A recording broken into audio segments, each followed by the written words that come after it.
everyone, Comic Reviewer here, this time reviewing on the Switch remake of the old classic 1994 game, Live A Live.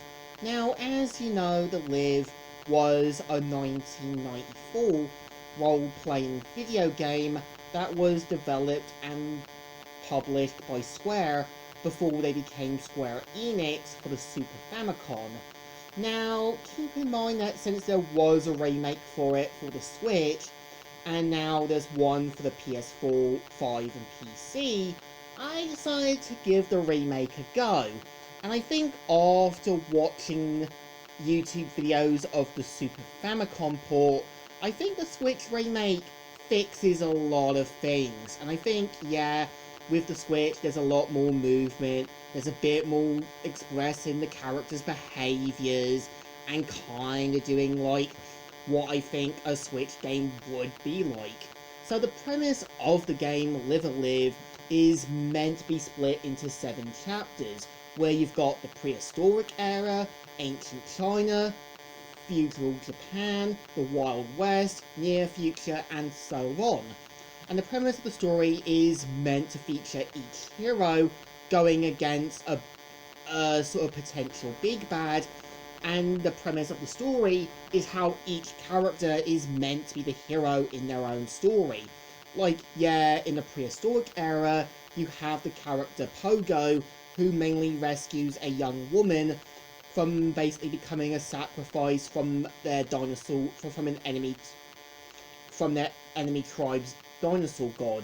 Or it's like looking at Imperial China, where a aging Shifu picks 3 students to pass on his skills to, and kind of dealing with the sort of rival from another school led by All Day, pretty much kills off 2 of his other students and leaving 1 surviving student alive.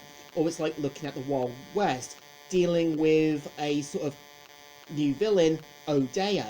And what's interesting is each of the villains are all connected to the final chapter and the reasons behind it. And I think what I give Live A Live credit is showing how there's power-ups, there's kind of these strategies where you need to think what to do, having these special skills, and so on.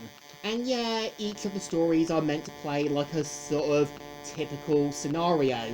Like, yeah, when you got the Wild West, it's like the typical Magnificent Seven storyline, or it's kind of like looking at the present day when you've got Masuru Takahara kind of wanting to become the strongest fighter as a kind of reference to those old sort of 90s fighter anime shows.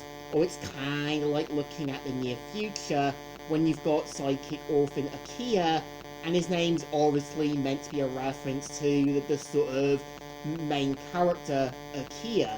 And I think the story's always had a bit of a message, because, yeah, when you've got the sort of story with Imperial China, the successor, is that there is a message about passing on the skills, and sometimes the least experienced student will always be the better one. And the message with the story when you've got the Wild West is protecting something you care about and making sure to help others in need. And I think when you've got the present day storyline, yeah, there is a message that once you defeat someone, other people will want another challenge.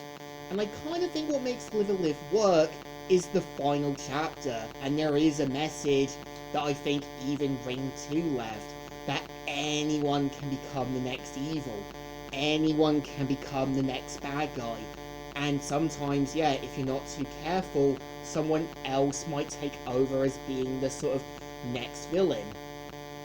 And I think what I give it credit is kinda having these kind of power-ups, kinda helping you level up, doing a bit of good grinding, but I think, yeah, some of the levels do come off as a little easy or a little weak. I think, yeah, the weakest level I do think is the Wild West. I feel like, yeah, it's typical being in the town, planning what to do, and kinda handling the situation. And I kinda think, in my opinion, the better storyline was the prehistoric one. Kinda having this kind of cavemanish anime-ish storyline. And I think, well, yeah, Live a Live isn't too perfect, but I do kind of give the boss battles credit. Like, some of them can really keep you switched on. Like the sort of Imperial China one, when you're dealing with the sort of rival school reader, O'Day, and when he kind of tries to take you on, you need to be switched on.